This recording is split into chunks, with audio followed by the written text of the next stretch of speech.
does it imply to be among the high alcohol consumers in the world? Well, it has implications for suicide.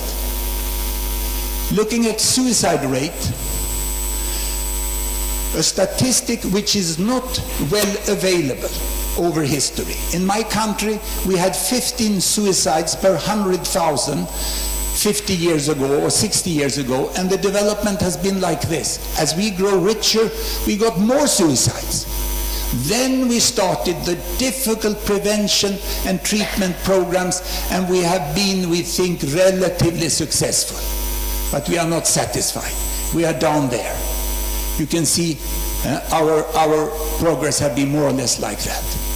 Now let's compare again with Kazakhstan. If I go back here, you can see that more or less in 1990, I think, yes, this is Kazakhstan. Kazakhstan has a very high suicide rate. And undoubtedly it is due to the very turmoil in the historical social development which you have had. And you can see that it's now starting to come down like this. Here we have a falling suicide rate. And this is something which the country will have to work with continuously over the coming decades. It takes everything from good clinical medicine and pharmacology on one end to the basic social and cultural progress of the country and reducing alcohol consumption. Let me take another thing, traffic deaths.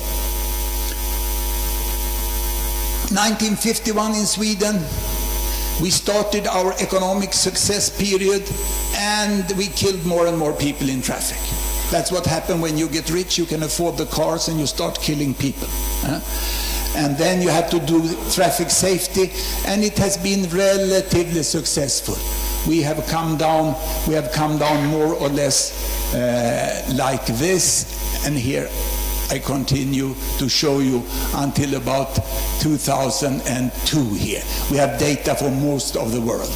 Kazakhstan was there at the start of its economic success period, and this is what happens.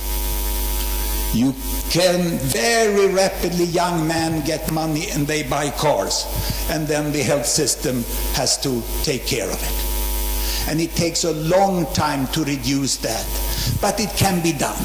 And it's interesting today to see that the richest countries in the world that have most cars, that travel most kilometers, they have low cost because they can control, they can regulate this, and they also can have a better medical service taking care of the accident. But that's not the major thing. You will not solve this with a helicopter. You will solve this by the safety belt, the alcohol control, and the better cars. And you can see this is an enormous burden in the entire world. It takes time when you work in the public health. I will finish looking at lung cancer. And we know that lung cancer is quite straightforward. Reduce smoking and you will get an effect. In my country today, lung cancer is a female disease. It has turned, because when I started in the hospitals, it was the male doctors that smoked, no one else. Today, it's the lowest educated women that smoke. No successful person in my country smoke any longer. And I decided here to compare Finland, that had a very heavy smoking tradition. They were on par with Kazakhstan in lung cancer in 1985. Then Finland had already started its prevention, and this is what happened. It went down, went up in Kazakhstan, down in Finland, and now it starts to come down. It's very interesting here because the lag time from changing the habits of smoking to the burden of disease is 20 years. It's really a long time where you have to work with it. And just this morning, what I heard about the priorities and the successes of policy setting here is quite inspiring.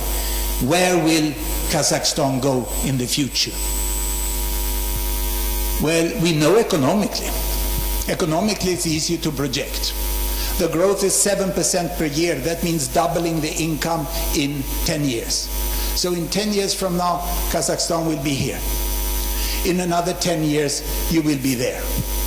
You will in 20 years hit the rest of the world. And I heard what the president here, as well as President Erdogan from Turkey wanted. They didn't want to join European Union or OECD. They wanted G20. They want the world solution directly. Because this change is going to be so fast today. Will you be able to accompany that? When you have one free ticket at present, you have one free ticket, and that is in your population pyramid. It's a strange composition of the population in Kazakhstan, in spite of you being so highly educated, having such a favorable Gini index, which is low. You don't have a very old population. Look, here's the population of Kazakhstan today. Below 20, between 20 and 40, the same amount. Then much fewer people here who start to have their myocardial infarction, and very little old people so far. These are the ones which cost, especially this one, and here you almost do not have anyone. In my country, this group takes half of the hospital service.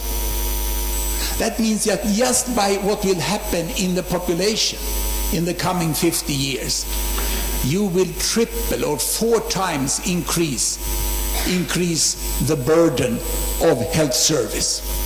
And before that happens, if you can fix the public health indicators, which are quite clear forward, and where the country now have the right policy, and we are seeing the first result of that policy, then you will be able to deal with the burden of an old population.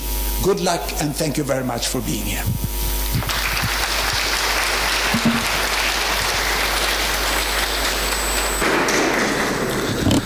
Большое спасибо, господин Гурсон. Поэтому я думаю, что сегодня мы действительно получили очень большое удовольствие от этого доклада, и от других тоже. Уважаемые коллеги, мы практически исчерпали все вопросы, которые мне надо было обсудить с утра. Теперь наступило время обмена мнениями, вопросов. Если кто хотел бы выступить со своими предложениями, идеями или поделиться своим опытом.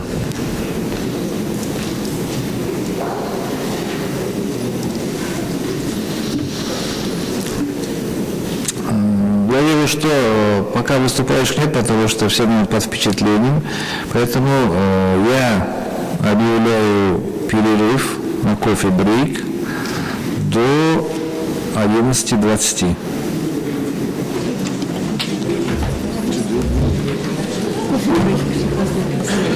Вообще, такая аналитика шикарная. Теперь вот такую статистику будем. Вообще, очень даже хорошо. Потому что любой Скачать эту программу и сюда забить. мы уже высокоразвитой страны, поэтому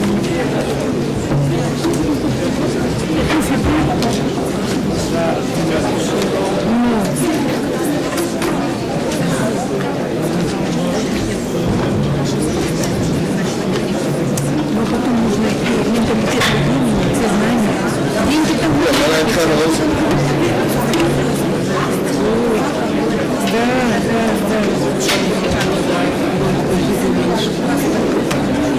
Нет, придумайте свою фишку, зачем нам гоняться за кем-то, вы все равно один. Вот до этого же выступал, он тоже сказал, что вы уникальная страна, но вы своя модель. Вы не должны повторять. Фишки должны быть своя. Зачем вам придумывать?